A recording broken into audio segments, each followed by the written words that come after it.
నమస్తే welcome to V3 news లక్ష్యం సమాజహితం నేను ఆకాంక్ష బులెటిన్ల ముందుగా హెడ్లైన్స్ చూద్దాం బరితెగించిన ఇసుక మాఫియా జగిత్యాల జిల్లా వెంపల్లిలో పోలీసులపై రాళ్లు కర్రలతో దాడి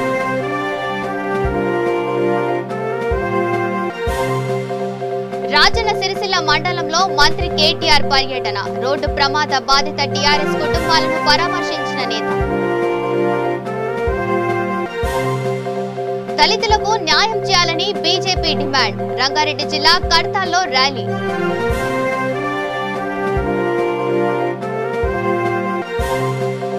షాబాద్ మండల కుమ్మరిగూడలో ఘనంగా బోనాల ఉత్సవం మొక్కులు చెల్లించుకున్న భక్తులు రాష్ట్ర వ్యాప్తంగా ఖాళీలను భర్తీ చేయాలని డివైఎఫ్ఐ డిమాండ్ రామన్నపేటలో భారీ ర్యాలీ ఇక డీటెయిల్స్ చూస్తే ఇటీవల మరణించిన టీఆర్ఎస్ కార్యకర్తల కుటుంబాలను మంత్రి తారక రామారావు పరామర్శించారు రాజన్న సిరిసిల్ల జిల్లా ముస్తాబాద్ మండలంలోని గూడెం గ్రామానికి చెందిన టీఆర్ఎస్ మండల మాజీ అధ్యక్షులు కొమ్ము బాలయ్య తల్లి ఇటీవల అనారోగ్యంతో మృతి చెందింది ఈ నేపథ్యంలో ఆ కుటుంబాన్ని పరామర్శించారు అలాగే కొంటాపూర్ గ్రామానికి చెందిన యువజన నాయకుడు తినేటి దినేష్ రెడ్డి విద్యుత్ షాక్ కి గురై మృతి చెందాడు దీంతో వారి ఇంటికెళ్లి పరామర్శించారు ధైర్యంగా ఉండాలని సూచించారు అన్ని విధాలుగా అండగా ఉంటానంటూ భరోసానిచ్చారు దినేష్ భార్యకు ప్రభుత్వ ఉద్యోగం ఇప్పిస్తామంటూ హామీ ఇచ్చారు రోడ్డు ప్రమాదంలో గాయపడిన ముస్తాబ్ గ్రామానికి చెందిన చుక్క రమేష్ కుటుంబాన్ని కూడా పలకరించారు ఆయన వెంట జెడ్పీటీసీ గుండం నర్సయ్య ఎంపీపీ జనగామ శరత్ రావు గోపాలరావు సురేంద్రరావు తదితరులు ఉన్నారు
సంతోష్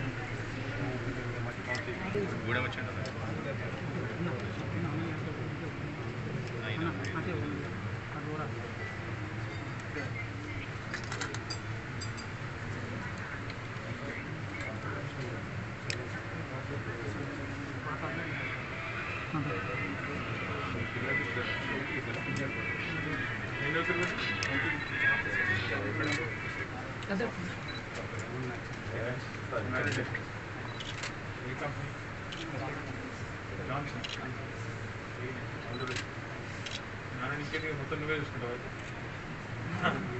ఏజ్ ఎంత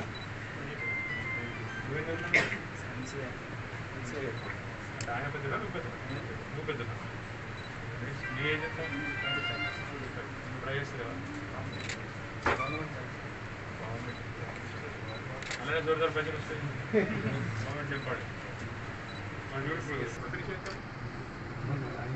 మొన్న అయిందే మొన్న ఏ కాలేజ్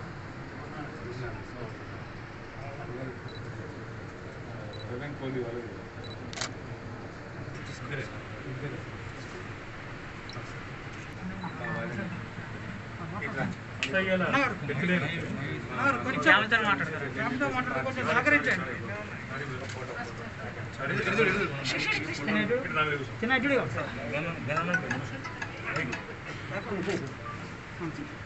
ఏ పేరు పక్కగా డ్రెస్సులు మార్చినట్టే కొద్దిగా అలిగింటాడు కాకపోతే థర్డ్ క్లాస్ సెకండ్ క్లాస్ పరీక్ష రాసినవరు దళితులకు న్యాయం చేయాలని బీజేపీ డిమాండ్ చేసింది. వారికి 3 ఎకరాల భూమి ఇవ్వాలని, చెప్పులు కుట్టుకునే వారికి 5,000 రూపాయలు పింఛన్ ఇవ్వాలని కోరింది. ఈ మేరకు రంగారెడ్డి జిల్లా కడతాల్లో ర్యాలీ నిర్వహించింది. ఈ నేపథ్యంలో ఈ ర్యాలీని టీఆర్ఎస్ నాయకులు అడ్డుకున్నారు.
రంగారెడ్డి జిల్లా వెల్చాల్ గ్రామానికి చెందిన టీఆర్ఎస్ నేత శ్రీనివాస్ యాదవ్ జన్మదిన వేడుకలను ఘనంగా నిర్వహించారు. ఈ సందర్భంగా మైస్గండి ఆలయానికి వెళ్లి అమ్మవారిని దర్శించుకున్నారు. ఈ కార్యక్రమంలో కుటుంబ సభ్యులు, వివిధ గ్రామాల సర్పంచ్లు పాల్గొన్నారు.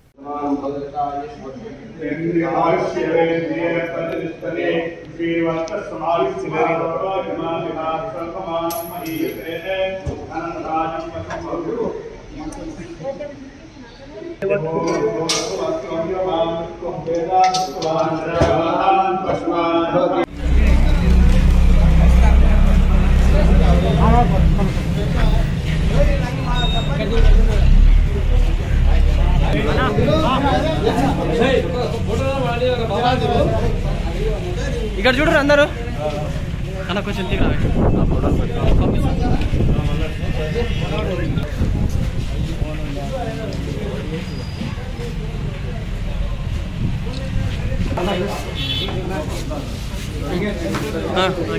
మాజీ సర్పంచ్ రంగే ఇక్కడ రాచింది ఇంటికి రాచింది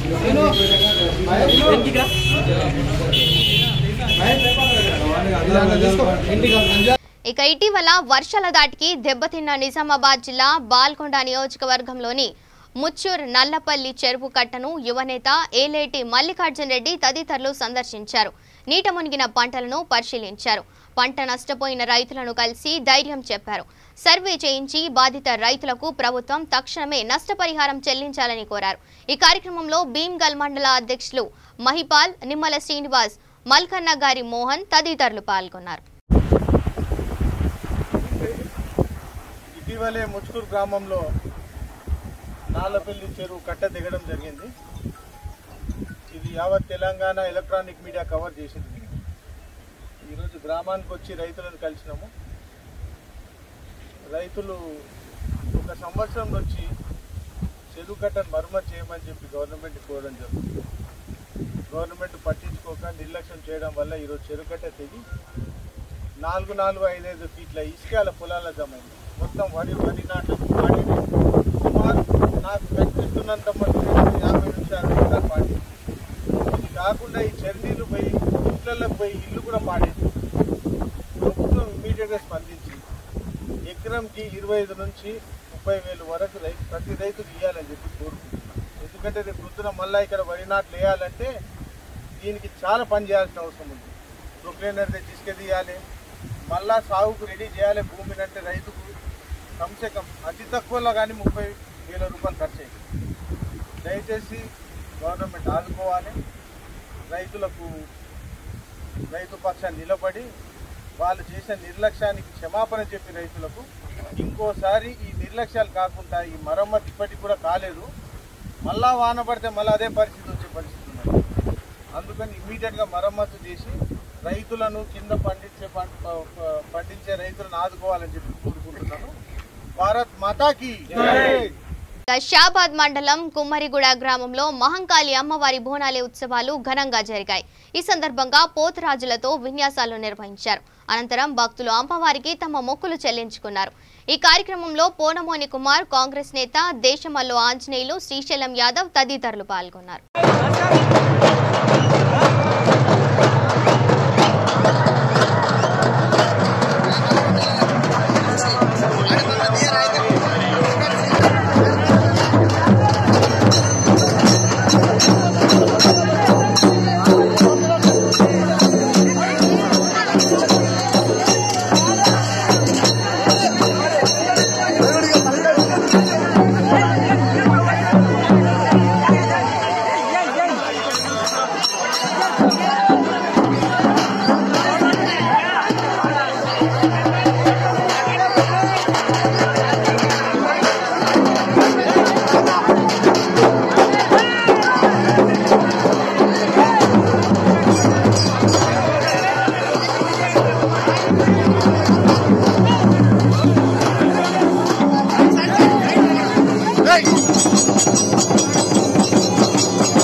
పండుగ బోనాల పండుగ ఆషాఢ మాసంలో వర్షాలు కురిసి ప్రజలందరూ విత్తనాలు విత్తుకొని పంటలు సాగు చేసే సందర్భంలో ఈ పండుగను జరుపుకోవడం జరుగుతుంది. అమ్మవారి దీవెనలు మాకు కావాలంటని కోరుకొని ప్రతి ఒక్కరు బోనాలను అమ్మవారికి సమర్పించుకోవడం జరుగుతుంది. అలా ఈ ప్రతి సంవత్సరం ఇలాంటి పండుగను మనందరము గొప్పగా జరుపుకుంటున్నాము. అయితే గత సంవత్సరం మనం అందరం కరోనా దృష్ట్యా మనము ఈ బోనాలను ఎవరికి ఇష్టం వచ్చినప్పుడు వాళ్ళు పోయి బోనం చేసుకోవడం జరిగింది. ఈ సంవత్సరము కరోనా కొంచెం తగ్గింది కనుక అందరం కలిసి రావడం నాకు చాలా సంతోషంగా ఉన్నది. అయితే గ్రామ పెద్దలందరూ సహకరించడంతో ఈ సంవత్సరం బోనాల పండుగ చాలా ఘనంగా జరిగింది మా గ్రామంలో. అయితే ఈ కరోనా అనేదాన్ని ఈ అమ్మవారి వచ్చే సంవత్సరం వరకు పూర్తిగా తొలగిస్తే ఇంకా ఘనంగా కూడా బోనాల పండుగ జరుపుకుంటాము. గ్రామ పెద్దలందరి సహకారంతో బోనాలు ఎంతైతే ఘనంగా జరుపుకున్నామో గ్రామాభివృద్ధి కూడా ప్రతి ఒక్కరు అంతే ఈ విధంగానే కృషి చేయాలి. ఒకరినొకరు పార్టీలకు అతీతంగా వచ్చి గ్రామాన్ని అభివృద్ధి చేసుకోవడానికి ప్రతి ఒక్కరు నాతో మా ఎంపీస్తో అందరూ సహకరించాలని కోరుతున్నాము. మా జడ్పీటీసీ, మా ఎమ్మెల్సీ, కొడంగల్ ఎమ్మెల్యే, మా చేవెళ్ళ ఎమ్మెల్యే యాదన్న గారు వీళ్ళందరూ కలిసి, మా ఎంపీపీ గారు వీళ్ళందరూ కలిసి మాకు గ్రామానికి మంచి ఒక రోడ్ వేసి వాళ్ళ మాట నిలబెట్టుకున్నారు. ఆ విధంగానే గ్రామంలో మురుగు కాలువలు కానీ సిసి రోడ్లు కానీ వాళ్ళు నిర్మాణం చేయడం జరిగింది. ఒక పెద్ద సమస్య ఉన్నది ఇప్పుడు వివేకానందన్ విగ్రహం నుంచి అంబేద్కర్ విగ్రహం వరకు సిసి రోడ్డు, అది కూడా వాళ్ళు మా పెద్దలందరూ సహకారము చేసిండ్రు. అతి త్వరలో అది. రాష్ట్ర వ్యాప్తంగా ఖాళీగా ఉన్న ఉద్యోగాలను భర్తీ చేయాలని డివైఎఫ్ఐ డిమాండ్ చేసింది. ఈ మేరకు యాదాద్రి భువనగిరి జిల్లా రామన్నపేటలో భారీ ర్యాలీ నిర్వహించింది. ప్రభుత్వానికి వ్యతిరేకంగా నినాదించింది. ఈ కార్యక్రమంలో ఆ సంస్థ సభ్యులు పెద్ద సంఖ్యలో పాల్గొన్నారు.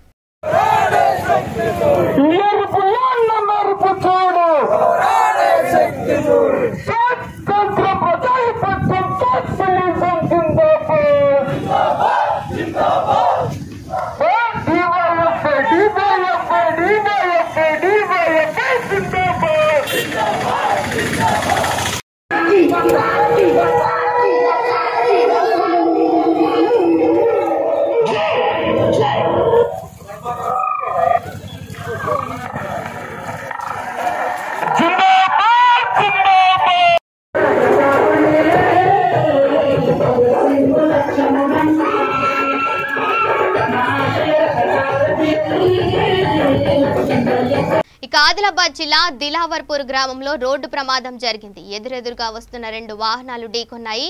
ఈ ఘటనలో కాల్వ గ్రామానికి చెందిన వ్యక్తి మరణించాడు.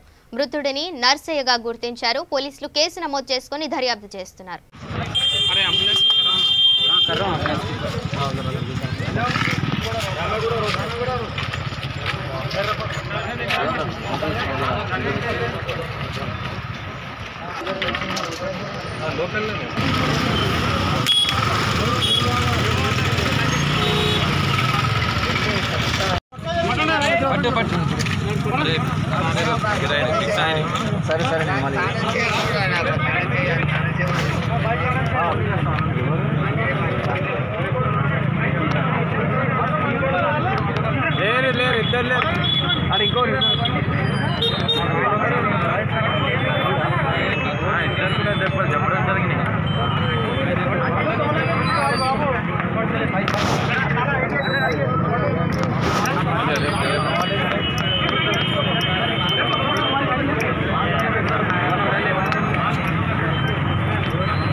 ఇక ఇసుక మాఫియా బరితెగించింది. జగిత్యాల జిల్లా మల్లాపూర్ మండలం వెంపల్లి గ్రామ శివార్లోని వాగు నుంచి అక్రమంగా ఇసుక తరలిస్తున్న ఇసుక ట్రాక్టర్లను పట్టుకునేందుకు వెళ్లిన పోలీసులపై రాళ్లు కర్రలతో దాడి చేసింది. దీంతో 2 కానిస్టేబుళ్లకు గాయాలయ్యాయి. క్షతగాత్రులను ఆసుపత్రికి తరలించారు. ఈ సమాచారం అందడంతో మెట్టుపల్లి సిఐ శ్రీనివాస్ తదితర సిబ్బంది అక్కడికి చేరుకున్నారు. వాగులో వదిలి వెళ్లిన ట్రాక్టర్లని జేసీబీల సహాయంతో బయటకు తీయించారు.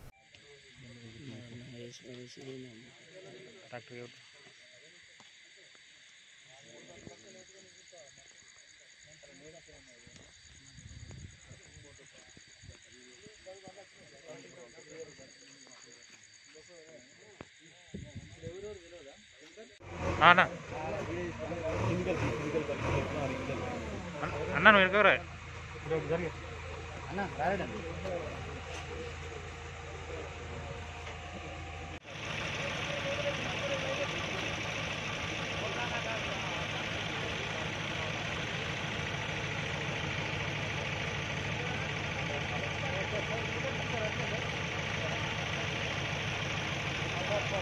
ఇక ఈటల రాజేందర్ పాదయాత్ర వల్ల ప్రజలకు ఉపయోగమేమీ లేదంటూ జమ్మికుంట మాజీ మార్కెట్ కమిటీ చైర్మన్ తుమ్మెట్టి సమ్మిరెడ్డి ఎద్దేవా చేశారు. ఈటల రాజీనామాతో హుజూరాబాద్ నియోజకవర్గ ప్రజా ప్రతినిధులకు స్వేచ్ఛ లభించిందని చెప్పారు. బీజేపీ కార్యకర్తలు కూడా ఈటలను నమ్మడం లేదని చెప్పారు. ఇంకా 40 ఏళ్ళైనా అదే తెలంగాణలో ఈ దళిత కుటుంబానికి 10 లక్షల ఆసరా ఇచ్చి వాళ్ళ కుటుంబాలు కళ్ళు వెలుగు చూడాలని వాళ్ళ అసమానతలు లోనేటువంటి జాతిని వాళ్ళందరినీ ఆర్థికంగా బలోపేతం చేయాలని ఆలోచించిన పెద్ద గొప్ప పథకం తీసుకొస్తే నువ్వు ఈరోజు అవాకులు చేపాకులు మాట్లాడుతున్నావు. నువ్వు దాదాపు నీ ఎంబడులో ఒక దళితుల విశ్వాసం కోల్పోయినావు. నువ్వు అసలు నువ్వు విశ్వాసం కోల్పోయిన ప్రజలను దళితుల ఓట్లు నీకు పడే. మా రెడ్డిస్ 30,000-35,000 ఓట్లున్నాయి. 2011లో 25,000 ఓట్లున్నాయి. లెక్కలు చూపొచ్చిన ఇక 30,000 ఓట్ల వరకు మా రెడ్ల ఓట్లున్నాయి. మా రెడ్లను కూడా విశ్వాసంలో తీసుకోపోతుంది. 18,000 నాకు వెన్నుపోటు వచ్చిన రెడ్లు ఓట్లు వేయాలంటివి. ఈ మధ్య నువ్వు ఆర్థిక శాఖ మంత్రి ఉన్నప్పుడు రెడ్లలో కూడా పేదలు ఉన్నారన్నా జరిగింది. వాళ్ళకి ఏదైనా సాయం చేద్దాం అంటే వాళ్ళు మనకు ఓట్లు వేయరు, మనకు వాళ్ళు ఎందుకంటివి. నువ్వు రెడ్లవు, దళితులది, అందరు ప్రజలకు విశ్వాసం కోల్పోయినాక నువ్వు ఎందుకన్నా పాదయాత్ర చేసేది? నీ పాదయాత్ర ఒరుగుని చేస్తున్నావు. రాజేంద్రన్న జిందాబాద్ అంటే నీకు నిద్ర పట్టదు, సామరిపేటలో కూడా నిద్ర పట్టదు కాబట్టి ఈడ జిందాబాద్ కొట్టించుకొని తిరుగుతున్నావు తప్ప నీకు ఈ ఓట్ల రాజుకు 17.5 సంవత్సరాలు అయింది. నువ్వు రాజకీయాలలో ఉండి విశ్వాసం కోల్పోయినావు. ఇక చాలు, మార్పు కోరుకుంటున్నారు ప్రజలు. ఈ మార్పు కోరుకుంటున్నారు కాబట్టి నువ్వు ఎక్కువ ఊహించుకోకూడదు. నీకు సంపన్న వర్గాల ఉన్నారు అనుకున్న పెద్ద కళలు కన్నావు. నీ ఎంబడి ఇవ్వలేరు. నీ ఎంబడి ఉన్న బీజేపీ నాయకులు కూడా నిన్ను నమ్ముతలేరు. నీ ఎంబడి కూడా వాళ్ళు కూడా కొండోళ్ళు ఉండరు. ఇది గుర్తుంచుకొని మాట్లాడవు. మరి ముఖ్యమంత్రిగా తీసుకున్న ఈ దళిత బంధువు కానీ ఇప్పుడు రేషన్ కార్డు, మా రేషన్ కార్డు కూడా నా హుజరాబాద్ ఎలక్షన్ గురించే పెట్టిన అంటున్నావు. పింఛన్లు కూడా నా ఎలక్షన్ చూసి ఇస్తున్నా అంటున్నావు. నువ్వు రేషన్ కార్డు 3 లక్షల చిల్లర తెలంగాణ మొత్తం ఇస్తున్నావు. నేను నచ్చని పంచుతుంది అంచెల్లి. మళ్ళీ అట్లానే 11,000 మంది వెయిటింగ్ ఉన్నారు 3 ఏళ్ళకెళ్ళి అని నువ్వే అంటున్నావు. నువ్వు మరి అప్పుడు క్యాబినెట్లో ఎదిరించలేదు. మరి నీ హుజరాబాద్కి ఇవ్వకుంటేనే వేరే జిల్లాలకు ఇచ్చిన ముఖ్యమంత్రి ఈ 50 సంవత్సరాలు ఇంప్లిమెంటేషన్ ఈడ పెండింగ్ ఉంది, అందరి పెండింగ్ ఉంది కాబట్టి ఇక్కడ రిలీజ్ చేస్తున్నారు. 11,000 ఇది అది. మరి నువ్వు ఇన్ని ఏళ్ళు ఉన్నావు, 7.5 ఏళ్ళకెళ్ళి మంత్రిగా ఉన్నావు. ఒక మంత్రిని పిలిచినావా? ఒక క్యాబినెట్ మంత్రిని పిలిచినావా? ఇతర జిల్లాలకు వెళ్ళి మంత్రిని పిలిచి అభివృద్ధి కార్యక్రమం పాల్గొనమని ఇన్వైట్ చేసినావా? ఎన్నడూ ఒక మంత్రి రాకపోయా. ఇప్పుడు నువ్వు రాజీనామా చేసినాక మంత్రులు మండలానికి మంత్రి వచ్చి ఆ మండలంలో అభివృద్ధి కార్యక్రమాలు చేపట్టాలి. అక్కడ ఏమేమి ఉన్నాయి, ఏం కథ, ఎక్కడక్కడ సీఎం రిలీఫ్ ఫండ్ కానీ, కళ్యాణ లక్ష్మి కానీ, షాదీ ముబారక్ కానీ క్షణంలో 12 రోజులలో వస్తున్నాయి చెక్కులు అందరికీ. ఇప్పటికీ 10 రోజులలో. మరి 2 రోజులు 6 నెలలు 8 నెలలు అయినా కూడా రాకపోవు. మరి నువ్వు అభివృద్ధి కార్యక్రమాల గురించి ముఖ్యమంత్రి గారికి విన్నవించి నా కాన్స్టిట్యూన్సీలోకి ఈ కార్యక్రమానికి పనులు కావాలని ఇప్పుడు అడిగినావా? నువ్వు ఆ ప్రభుత్వం ఇచ్చిన పథకాలు, ప్రభుత్వం ఇచ్చిన డెవలప్మెంట్ చూసుకొని నీ ఇంట్లోకెళ్ళి ఇచ్చినట్టే ఫీల్ చేసినావు తప్ప ప్రభుత్వం పేరు ఎప్పుడైనా చెప్పినావు ప్రభుత్వం ఈ స్కీమ్ కింద ఇచ్చిందని? అవన్నీ అవాకులు చివాకులు మానేసి మంచి విశ్వాసం కోల్పోయినావు. మార్పు కోరుకుంటాను. ఇక రంగారెడ్డి జిల్లా ఇబ్రహీంపట్నంలో కొత్త రేషన్ కార్డులను పంపిణీ చేశారు. ఈ కార్యక్రమానికి ముఖ్య అతిథిగా ఎమ్మెల్యే మంచిరెడ్డి కిషన్ రెడ్డి, ఎంపీ కోమటిరెడ్డి వెంకటరెడ్డి ముఖ్య అతిథులుగా హాజరయ్యారు. ఈ సందర్భంగా ఎంపీ మాట్లాడుతూ అర్హులైన ప్రతి ఒక్కరికి రేషన్ కార్డు అందేలా చూస్తామని హామీ ఇచ్చారు. ఈ కార్యక్రమంలో MPP Kripesh, ZPTC Mahipal, chairman sarpanch Sravanthi, vice chairman Yadagiri, RDO Venkatachari, MRO Venkateswarlu పాల్గొన్నారు. అంతేకాకుండా ఈ రేషన్ కార్డు ఉన్నటువంటి పరిస్థితుల్లో మరి వాళ్ళ గత 8 రోజులు ఏ ఊరికి పోయినా కానీ రేషన్ కార్డు అడుగుతా ఉన్నారు. వచ్చిన సంతోషమేనా అని నేను మిమ్మల్ని అడుగుతా ఉన్నాను. ఎందుకంటే లేని వారికి రాక ఉన్నవారికి వచ్చినట్టయితే ఇబ్బంది పడతారని చెప్పేసి కూడా నేను అనుకుంటా ఉన్నాను. దాన్ని మాత్రం మనం పాల్గొనాలంటే ఖచ్చితంగా తెలియని వాళ్ళందరికీ న్యాయం చేసే విధంగా అధికారులు కానీ కింది స్థాయిలో ఉన్నటువంటి వాళ్ళందరూ కూడా ఎంఆర్ఓ కానీ కింది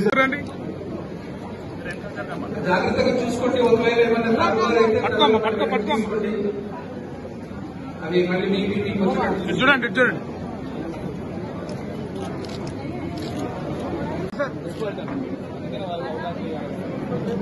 ఓకే సార్.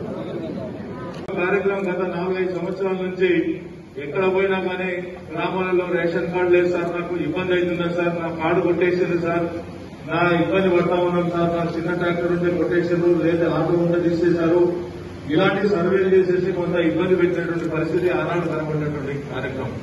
కానీ రేషన్ కార్డు వెళ్తేనే వాళ్ళకి న్యాయం జరుగుతుందనే ఆలోచన మరి వాళ్ళ కిలో ₹1 ఇస్తున్నటువంటి సందర్భం.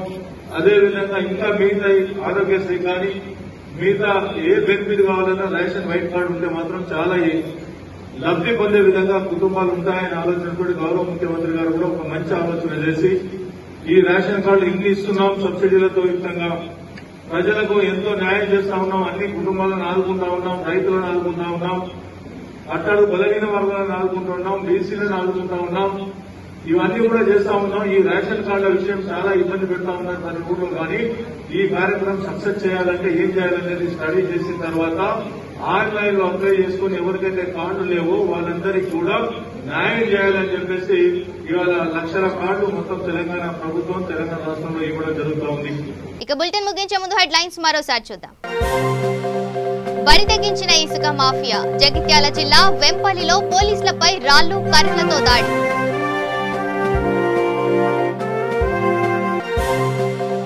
రాజన్న సిరిసిల్ల మండలంలో మంత్రి కేటీఆర్ పర్యటన. రోడ్డు ప్రమాద బాధిత టీఆర్ఎస్ కుటుంబాలను పరామర్శించిన నేత.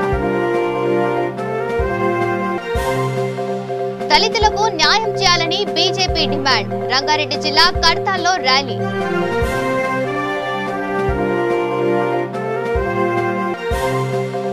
షాబాద్ మండల కుమ్మరిగూడలో ఘనంగా బోనాల ఉత్సవం. మొక్కులు చెల్లించుకున్న భక్తులు. రాష్ట్ర వ్యాప్తంగా ఖాళీలను భర్తీ చేయాలని డీవైఎఫ్ఐ డిమాండ్. రామన్నపేటలో భారీ ర్యాలీ. ఇవి bulletin updates. Stay tune to V3 news. లక్ష్యం సమాజహితం.